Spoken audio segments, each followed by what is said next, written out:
Welcome aboard, everybody. Dr. Peter Glidden here, your steadfast advocate for health. Thanks for spending time with me here in YouTube land. For those of you new to this venue, since this is a free event and we are broadcasting it worldwide, and it's going to be on YouTube for time immemorial, let me give you a little bit of my background. I'm a naturopathic physician. I have 28 years of clinical experience in primary care naturopathic medicine, helping people to recover their health with science-based, clinically verified naturopathic therapeutics. I'm a proud graduate of Bastyr University in the great state of Washington. I've been around the block a time or two with naturopathic therapeutics, and my profession, naturopathic medicine, is only licensed and regulated in 17 states in the United States, plus the U.S. Virgin Islands. We are the low man on the totem pole of medicine, and my message here is clear. Let me be clear. We're not pulling any more punches because too many people are sick and dying needlessly. The main reason that there is so much medical suffering in the world is because of a medical monopoly which has existed for nearly 100 years. It's my intention to educate you and everybody in the world as much as I can about the real reason for the healthcare crisis which is upon us. We are all beneath the wheel of illness. We're not getting healthier, we're getting sicker. Our life expectancy is getting shorter, not longer, and there's a reason for all of these things, and it's not genetic. By the way, this is a live event. This is not a pre-recorded event. This is live right now. Thank you for showing up, for tuning in and turning on. Let me see if we can get started here. Hold your horses. Let me see if I can click the appropriate boxes. And we are off to the races. Ladies and gentlemen, thank you so much for tuning in and turning on. I am your steadfast advocate for health, Dr. Peter Glidden. Thanks for your time. Let's get this party started.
Ladies and gentlemen, if you're not angry, you're simply not paying attention.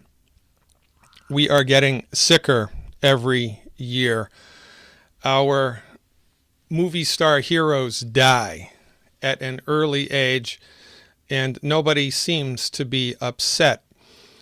It's a problem. It's a billion-pound gorilla in the middle of this country that nobody sees. This man saw it long time ago. Dr. Benjamin Rush, one of the signers of the Declaration of Independence, one of the founders of the United States of America, had this to say over 200 years ago. He'd be spinning in his grave if he saw what was happening. Unless we put medical freedom into the Constitution, the time will come when medicine will organize itself into a dictatorship. To restrict the art of healing to one class of men and deny equal privileges to others will constitute the Bastille of medical science. All such laws are un-American and despotic. And ladies and gentlemen, that is exactly what has happened here in the last 90 plus years.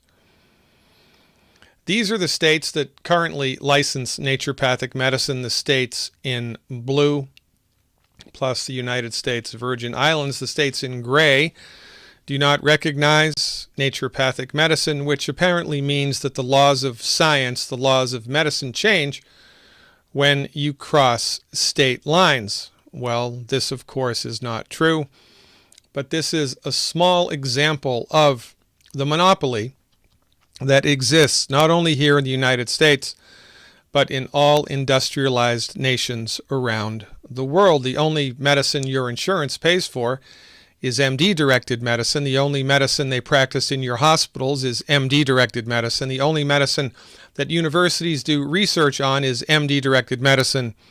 And the only medicine they make TV shows about is MD-directed medicine. And even though MD-directed medicine is the leading cause of death, the leading cause of bankruptcy, we still genuflect at the altar of the MD's seeming intelligence.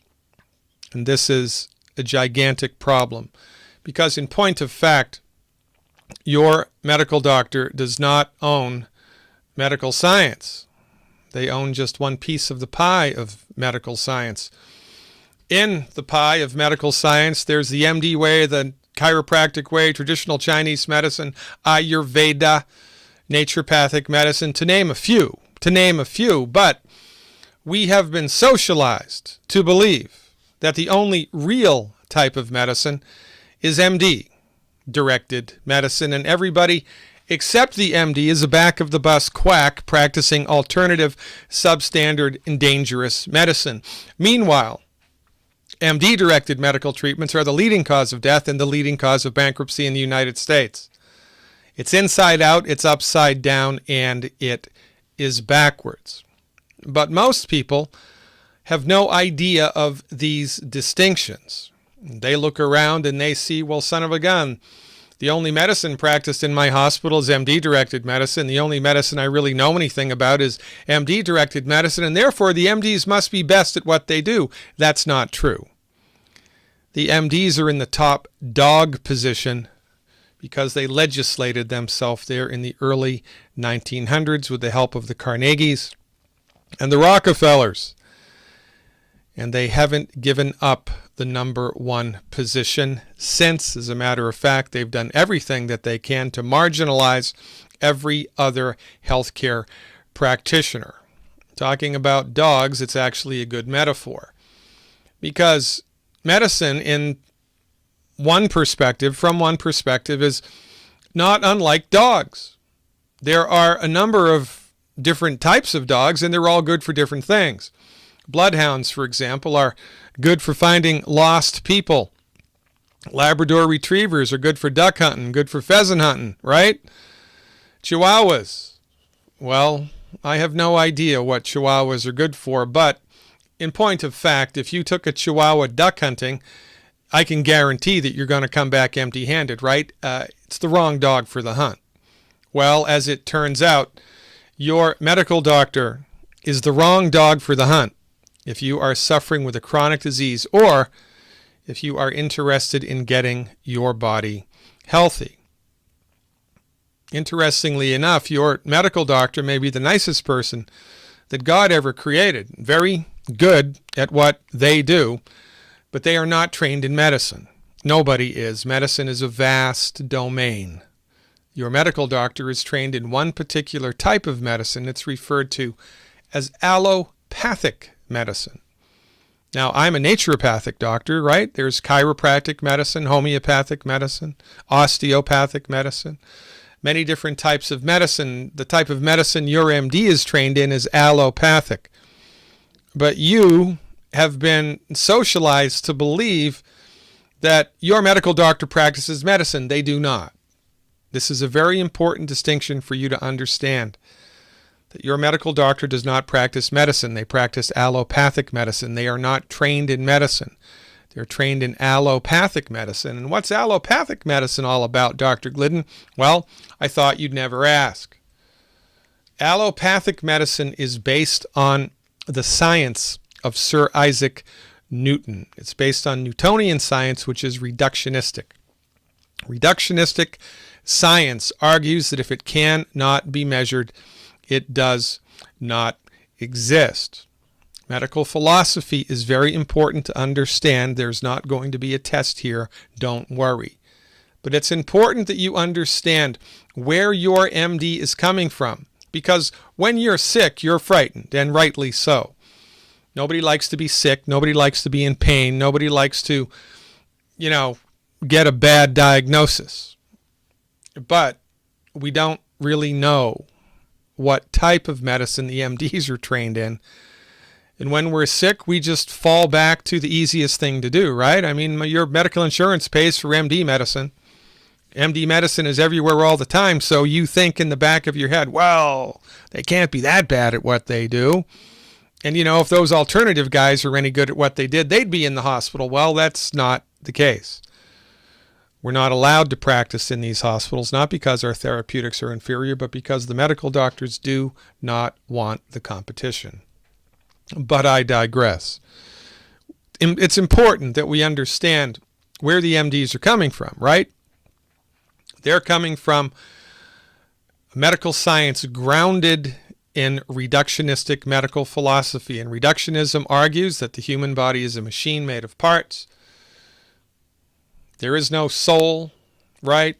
Remember, it's reductionism, and if it can't be measured, it doesn't exist. Since nobody's dissected the soul out of the human body, since nobody's seen it with an MRI, a CT, or an X-ray, it doesn't exist. If it doesn't exist, it doesn't exist, period. Your body, to an MD, is a bag of biochemicals waiting to break, and when the body does break, it doesn't have the ability to heal itself, and the illness must be managed with drugs. This is the point of view that your medical doctor brings to bear on your treatment. Now, this is a very important point to ponder, and for most people, it's a realization, somewhat dramatic, and I hope cathartic realization. Your medical doctor, again, may be the nicest person that God ever created, but because they have been trained and educated in allopathic reductionism, they are not concerned with how to cure your illness. Think I'm wrong? Well, of the thousands of prescription medications which are currently available, the only ones that cure anything are antibiotics, and those are starting to fail us. Your medical doctor doesn't even know how to cure heartburn. They can manage it with the little purple pill, but they can't cure it.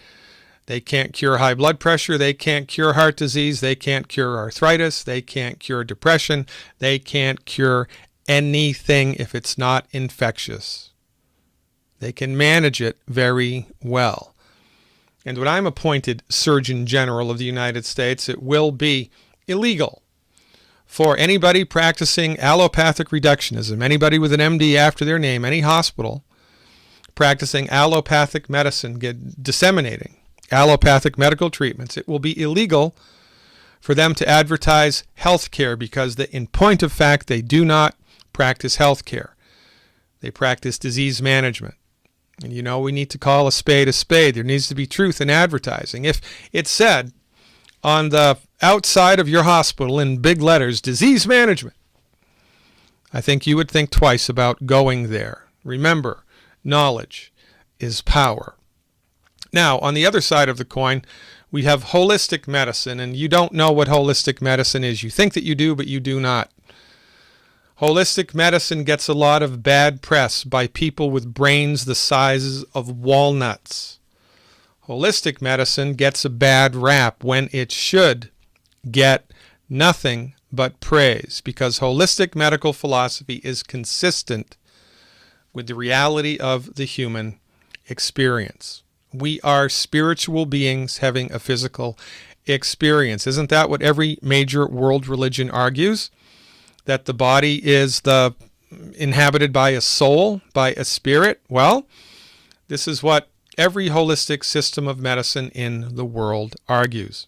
Your body is an intricate system of interrelated parts managed by the soul. And because the soul has intelligence, the body knows how to fix itself. The body wants to fix itself. The body is attempting all of the time to fix itself. And it is the holistic physician's job, sacred duty, quite frankly, to deliver therapeutics which support and promote the body's built-in ability to fix itself, to attempt to cure the illness. Holistic physicians attempt to cure. Reductionistic physicians manage. And there is a gigantic difference between the two. Now, given the option, whom would you rather go to? A physician, licensed and regulated, who was trained in therapeutics which attempted to cure your condition, or a physician, licensed and regulated, delivering pharmaceuticals, the intention of which is to exert a hostile takeover of the biochemistry of the body and not cure a darn thing? Well, I think I'll go for door number one, Johnny. Thank you very much. I would too. But because of lack of education, most people don't even know how to pronounce naturopathic and have no idea what holistic medicine is all about. And so when they get sick, they go to the easiest place in town. And even though the MDs consistently fail, we go back because we just don't know there are options. Say what, Dr. Glidden? What are you talking about? My medical doctor is not concerned with how to cure disease. That's correct. They're only trained in how to manage disease. And I'm going to underline this. They may be very well-intentioned human beings, but they do not practice healthcare. They practice disease management. And that's an important distinction for you to understand. Now, look, this is not a let's bash the MD session. This is a let's all get a clue session. The MDs being brought up inside of reductionistic allopathic medicine have a particular skill set which is very, very, very, very good. Remember, right? Different dogs for different jobs. Well, as it turns out, the MDs, because of their training in allopathic reductionism, are really good at trauma care, surgery when it's necessary, and a handful of infectious diseases. That is their skill set. That is where they excel. However, because of the monopoly, which is self-policing and self-regulating, Harvard University even says that over 50%, I think the number was 55, but don't quote me, over 50% of emergency room medical doctors are addicted to street drugs, alcohol, or prescription medications. And nobody goes to jail, nobody's wrist gets slapped, there are no OSHA tickets delivered. Why? Because it's good to be the king, and when you're the king, you can get away, well, with murder. Remember, the leading cause of death in the United States, MD-directed medical therapeutics. And the leading cause of bankruptcy, well, what's the most expensive type of medicine, Dr. Glidden? Well, I thought you'd never ask. It's the one that doesn't work. However, remember, you're not going to take a Chihuahua duck hunting, but if you take a Labrador Retriever duck hunting, that's probably a good idea. If you have a bullet in your arm, a broken leg, a bleeding artery, some type of trauma to the body, then the MD is the dog for the hunt, the best dog for the hunt. And look, we don't let chiropractors do open heart surgery, do we? No, nor should we. I love chiropractors. Chiropractic medicine is awesome. Chiropractic medicine is extremely misunderstood and extremely underrated. But nonetheless, we wouldn't go to a chiropractor for open heart surgery because that's not their thing. Well, neither should we go to a medical doctor for anything other than trauma or surgery when it's necessary. If you're suffering with a chronic disease like blood pressure, asthma, depression, heartburn, arthritis, blood sugar issues, anything that's a chronic illness, going to a medical doctor is an exercise in futility, and quite frankly, it's dangerous. Now, look, here's the basic cliff notes. MD-directed medical treatments for chronic diseases do not work. Well, that should be they do not cure. And they're the leading cause of bankruptcy. And the only reason that we continue to go back to this well is because of the monopoly which the pharmaceutical industry and the American Medical Association, Health Canada, and every other health organization around the world has put in place. For goodness sakes, MD-directed medical treatments for chronic disease are the wrong dog for the hunt. Now, let me put this in perspective for you, all right? Because all this highfalutin philosophy, what the heck does that mean anyway? Well, it means quite a bit, and it's not that difficult to understand. So let me walk you through how the MDs look at illnesses. And on my website, glidden.healthcare, I have an extensive subscription service, an extensive library of pre-recorded videos, pre-recorded audio outtakes from my radio program and the podcasts that I do, which help to educate you about many different illnesses from the holistic perspective. But for educational purposes tonight, let's look at one of them, lupus, and quite frankly, autoimmune disease, right?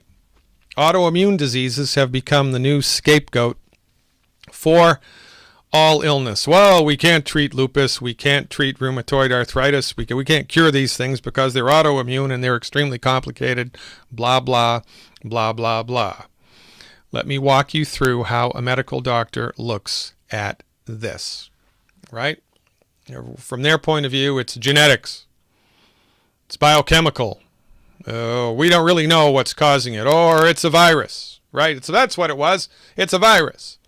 Oh, it's genes. You have a bad gene. Well, no, you don't. This, however, is their fallback position. And, because most of us are not any smarter than a fifth grader, when we hear the word genetic, we cower in intellectual inferiority. And anything else that the medical doctor says, we're just going to believe, even though in point of fact, it's just a lot of conjecture built on a gigantic mound of BS.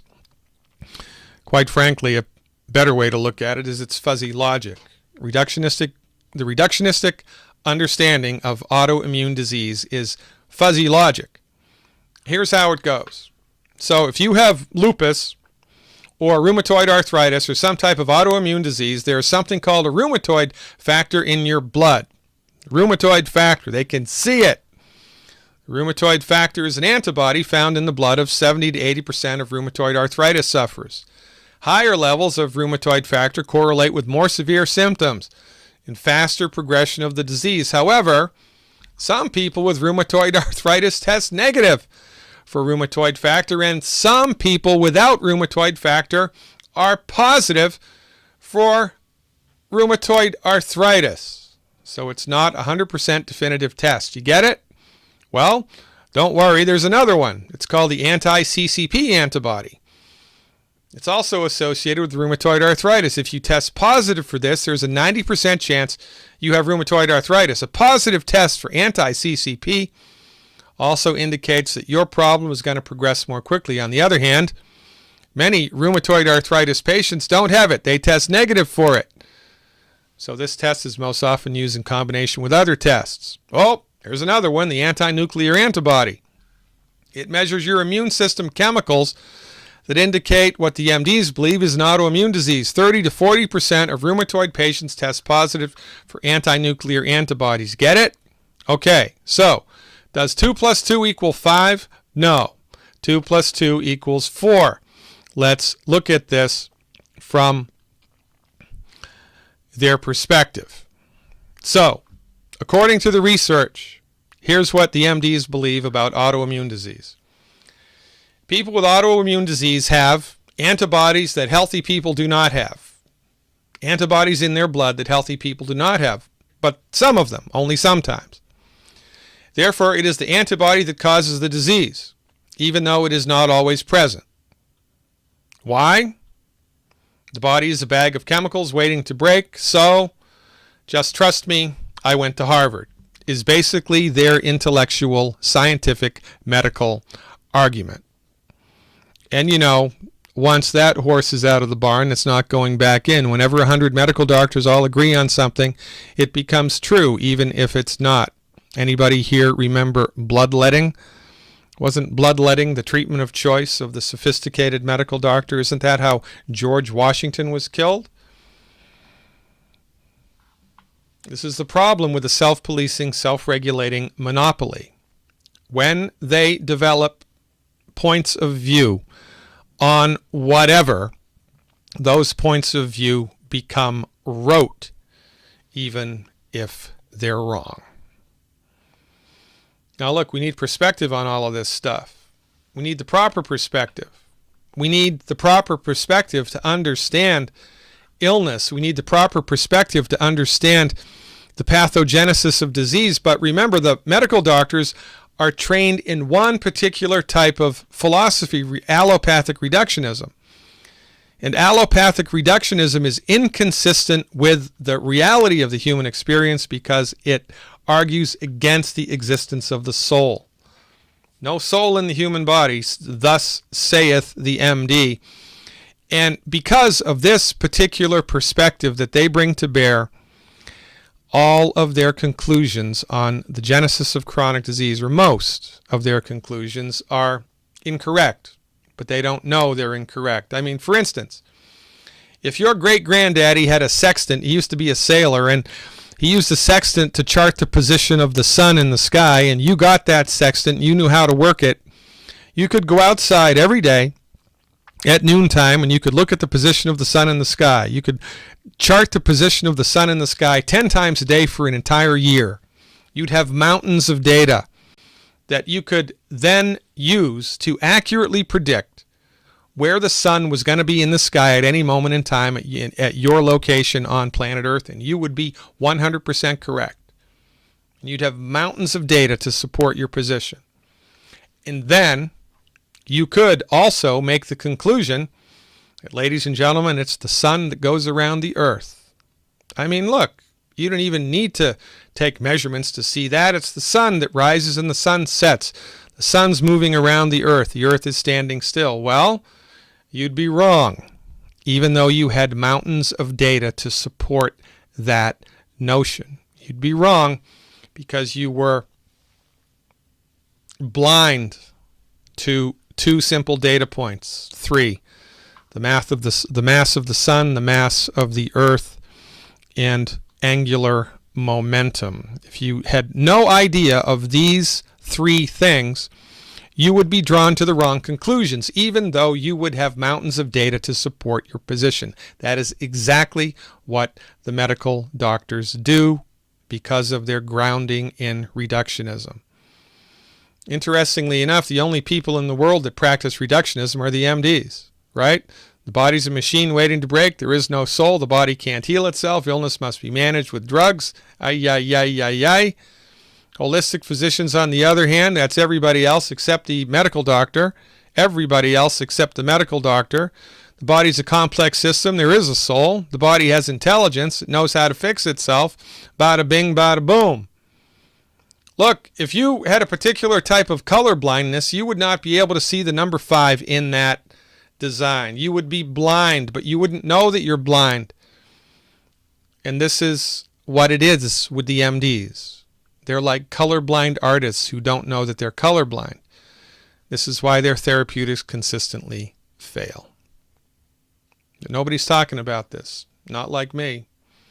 So what do the MDs do when they see somebody with a quote-unquote autoimmune disease? Well, suppress the immune system, ladies and gentlemen. That's what we have to do. We use Imuran.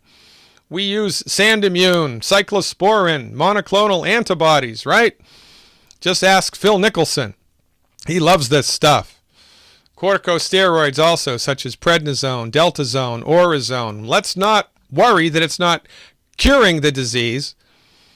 Let's not worry about the side effects. Why aren't we going to worry about these? Well, because it's a gigantic industry, about $100 billion a year worldwide. The medical profession makes treating people with autoimmune disease, not curing it, not curing it, not curing it, and in the meanwhile generating side effects. And I'm the quack. Well, Dr. Glidden, this might all be well and good, but what's your perspective? What's the holistic perspective on autoimmunity? Well, it's quite easy, quite frankly. There are a handful of my colleagues that believe autoimmunity goes like this. Kind of like what happens when animals get hit by automobiles. Right? If you're in Australia and there's a Joey and he's running across the road and gets hit by a traveler, pretty soon he's going to be a decayed mass on the side of the road, right? Well, what happens? What happened to the dead animal's body? Got eaten up by bugs, right?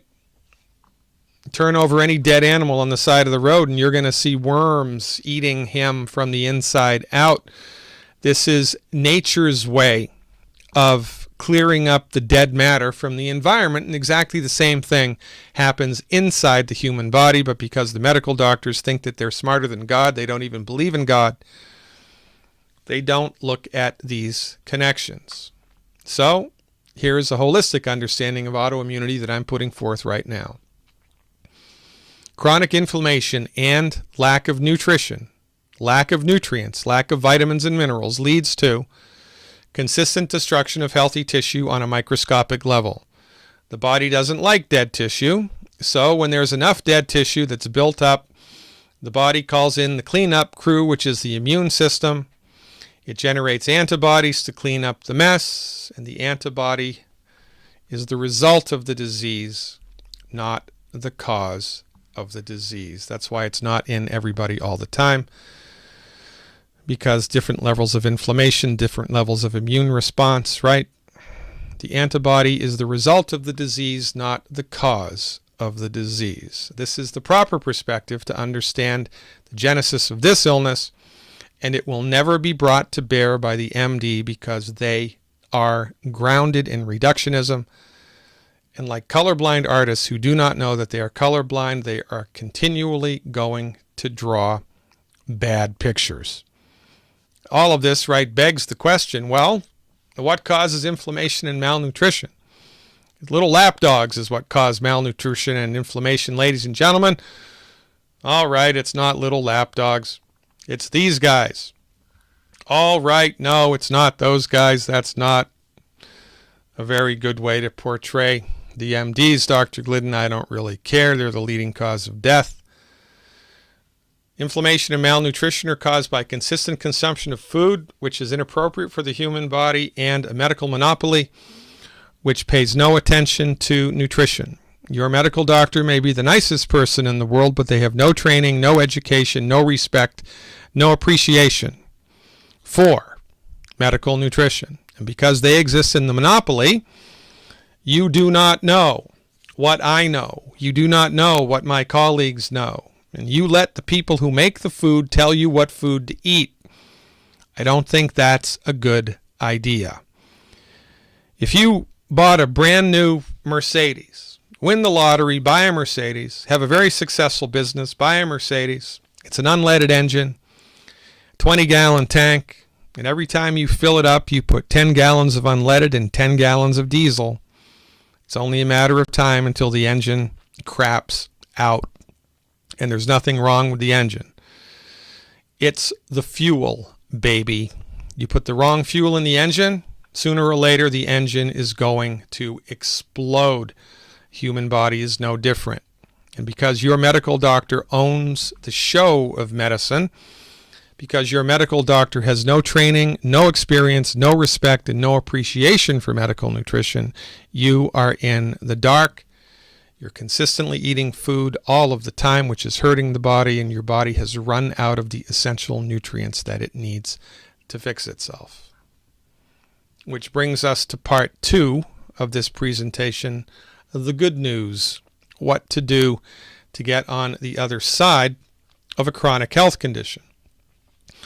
My mentor and colleague, Dr. Joel Wallach, the second oldest naturopathic doctor in the world, arguably the most researched and published naturopathic doctor in the world, the founder of the Youngevity Essential Life Sciences Network Marketing Company, is, in this doctor's estimation, the king of the hill when it comes to understanding how the body works and what to do to help the body recover its health. I could give an hour-long presentation about Dr. Wallach's resume. Among other things, he's taken the Food and Drug Administration to court a number of times to secure something called a qualified health claim.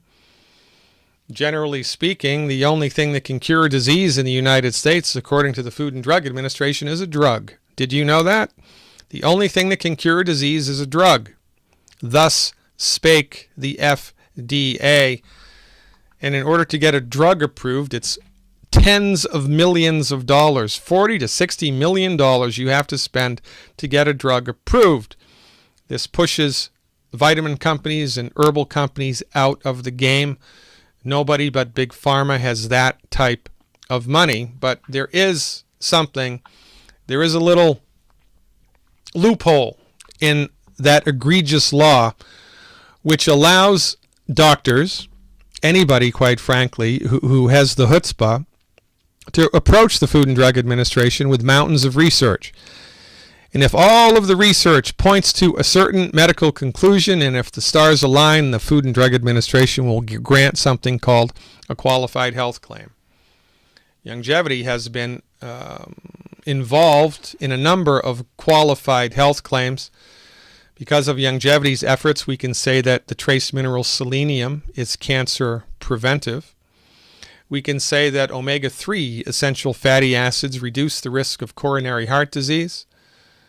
And we can say that the antioxidants in vitamin C and vitamin E are cancer preventive. And we can do all of these things because of the proactivity of Youngevity, led, of course, by Dr. Wallach. Now, do you know any other nutritional supplement companies in the world that are doing things like this? I don't. And I've been in this industry for over a quarter of a century. But where the rubber hits the road, and why Dr. Wallach's therapeutics are so effective, and why I'm such a cheerleader for the Youngevity brand of nutritional supplements, is because of Dr. Wallach's research. There was an environmental disaster years ago in Japan. It was called the Minamata disaster. Tons of gallons or lots of mercury, liquid mercury, was dumped into Minamata River. It flowed into Minamata Bay, poisoned everybody in Minamata. Lots of people died. Everybody got sick. And 9 months later, all the children born in Minamata were unbelievably disfigured with birth defects, all because of mercury toxicity. This was kind of a wake-up call to the scientific community, and scientists discovered, were of the opinion that, son of a gun, if mercury toxicity can do this, what about other things in the environment that we're dumping into the environment, which we don't even know about? We need to figure out the extent of environmental toxicity on the net negative health of humans, and they put Dr. Wallach in charge of this research. It took 12 years. From 1971 to 1983, cost $25 million. In modern day money, that's, I don't know, a lot of dollars. Dr. Wallach did 26,000 autopsies, more or less, 10 million blood chemistries and histopathologies, more or less. And his publication, which was the result of this, The Diseases of Exotic Animals, is in the Smithsonian institution. It's a national treasure, not bad for a naturopathic doctor. The cliff notes here, $25 million of research, 26,000 autopsies, and 10 million blood chemistries later, we can say that in order for the human body to be healthy, it needs 90 essential nutrients every day. Here's the breakdown.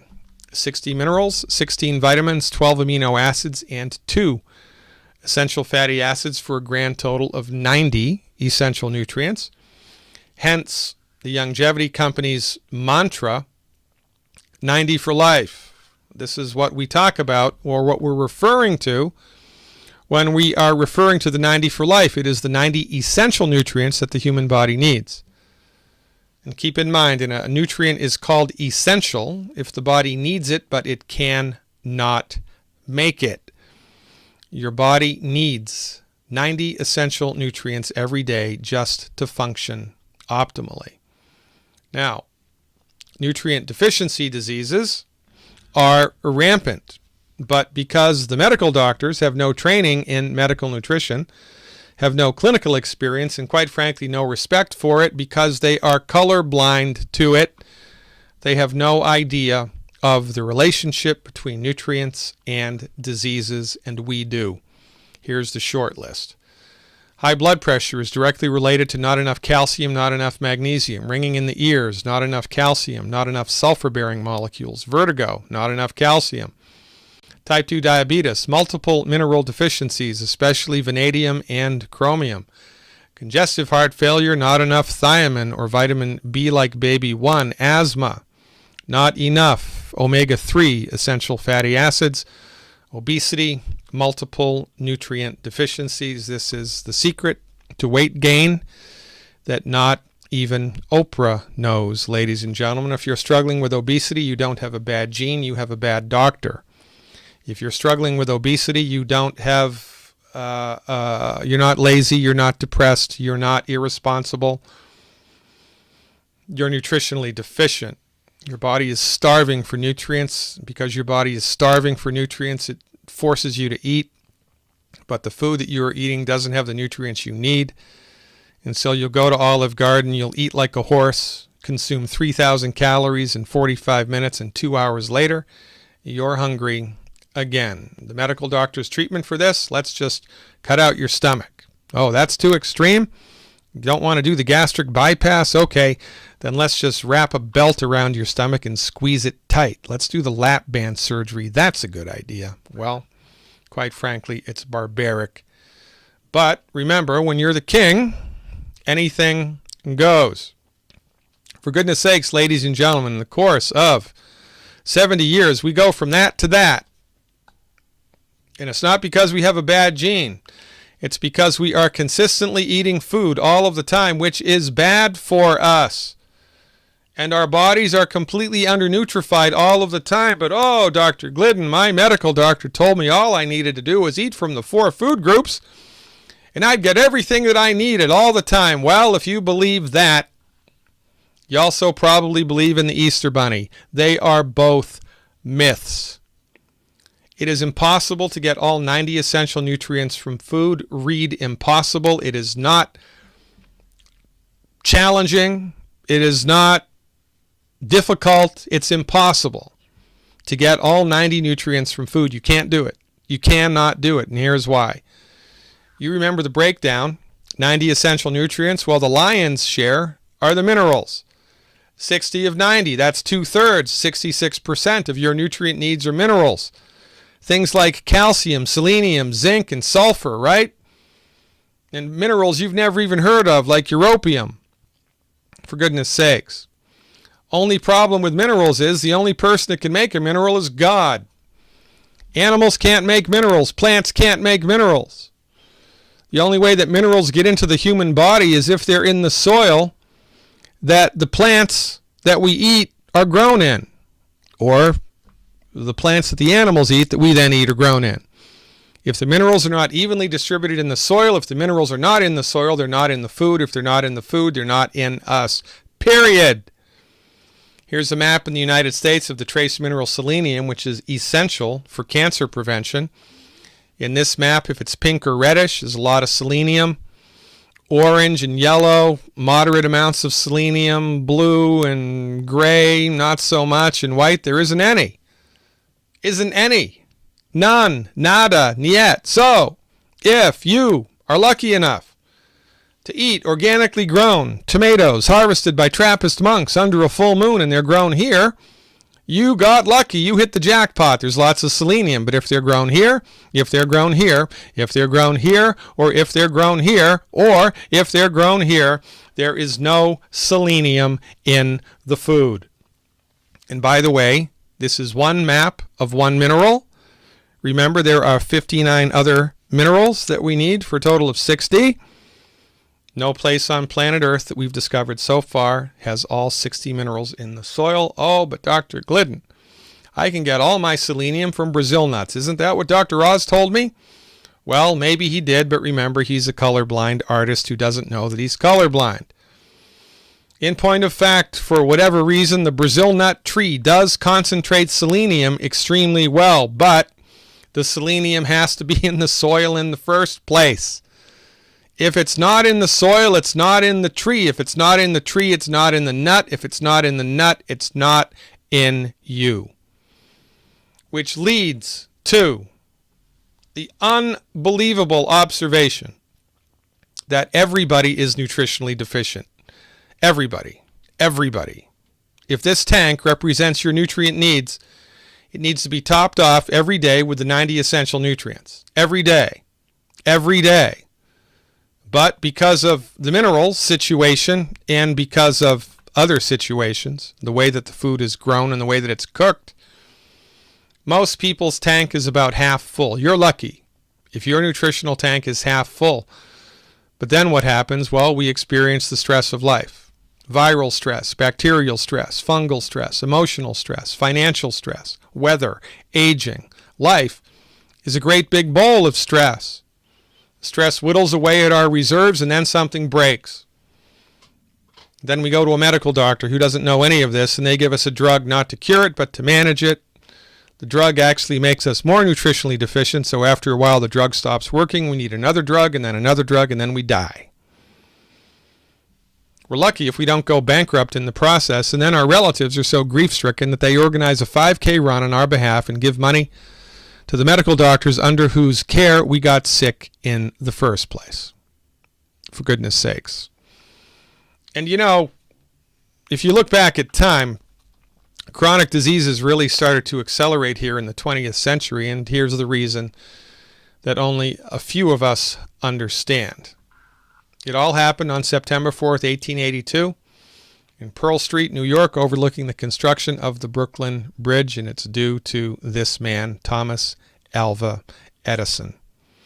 He pulled the switch on the first electric generator, bringing electrical energy to a district of New York City. This was the first time that electrical energy was available to the masses. This was the birth of the electric revolution. And what on earth does this have to do with chronic disease? Oh, is it electromagnetic radiation from the overhead wires? No. It's something much more down to earth. Before, electricity was in everybody's house. Everybody heated and cooked with wood. And what was the result of heating and cooking with wood? Wood ash.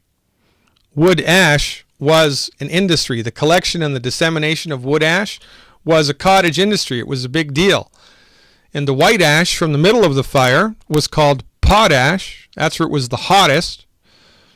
The carbon in the ash would burn off, and what's left in wood ash? Minerals. Wood ash is 99.99% minerals. The minerals that the plant, the tree, the bush, whatever it was, sucked out of the ground that it was growing in. The fire burns away the sugars and the cellulose and the carbon and everything else, but it can't burn away a mineral. So the wood ash was almost 100% minerals. People would take the white ash from the middle of the fire and put it in their food. Culinary ash. Culinary ash was a big deal in the 1800s. But after the electrical revolution, nobody was heating or cooking with wood anymore. So no more wood ash. No more wood ash, no more minerals.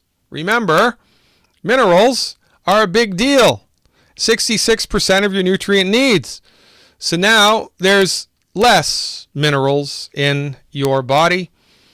And this is one of the leading causes of chronic disease. It's not genetic, it's nutritional. If you're struggling with a chronic illness, your body is nutritionally deficient, guaranteed. And in order for you to get on the other side of that, you need 90 essential nutrients, right? You need them all. You need the 90. You need to fill your tank up. And period. For goodness sakes.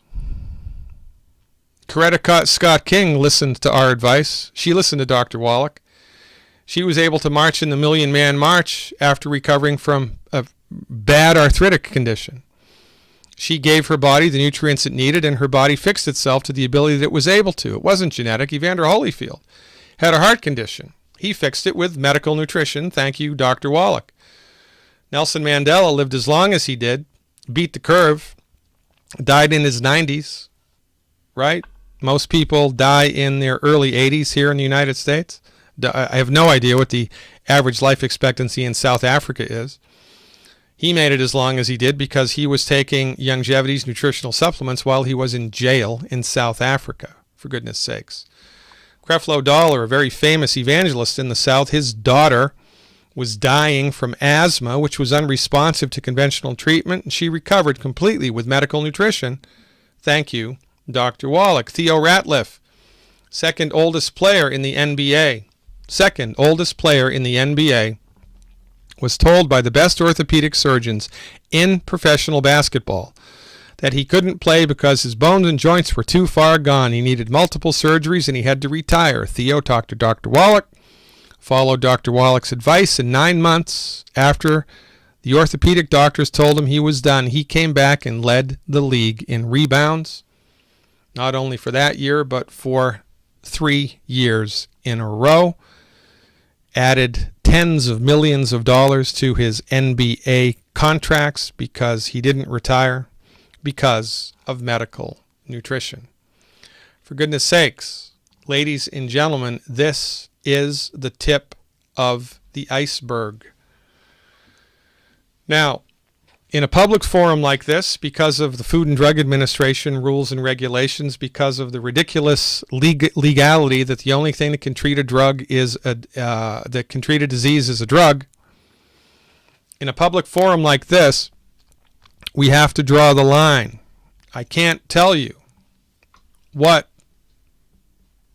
nutritional supplements to take in order to treat a disease because that's illegal. Now, as a private patient of mine, I could tell you to do that. You can go to a naturopathic doctor, you can go to a chiropractor, an Ayurvedic practitioner, and they can tell you exactly what to do in the context of a doctor-patient relationship in a state or a province in which they're licensed and regulated.